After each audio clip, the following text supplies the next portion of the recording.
what's up everyone? This is your Queen, Queen Celise!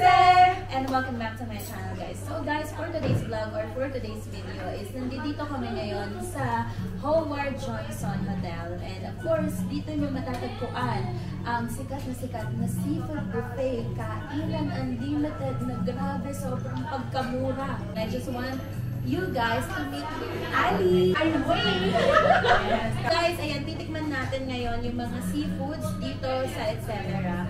Guys, alam niyo ba kung magkano lang to? It is 50 dirhams for unlimited seafoods. Pipili lang kayo sa tatlong flavor. Ano yung mga flavor natin? Ikaw, ano yung meron dyan? Coconut milk with moringa. Yes. Di ba yung moringa malunggay? Malunggay. Yes. So very healthy yan. Mixed seafood with Cajun. Yeah, Cajun sauce. Feeling ko kilalang kilala yan ng mga Yeah, super dami. kababayan natin. And of course, ito namang nasa center, guys, ay lemon and garlic butter seafoods. Ayan. Sobrang, guys, this is unlimited. So kapag naubos nyo itong plato na to, pwede pa kayong mag-refill na mag-refill. Yes. You need to choose 50 dirhams per flavor. You need to choose aling Isa lang. flavor, then it's unlimited. Grabe.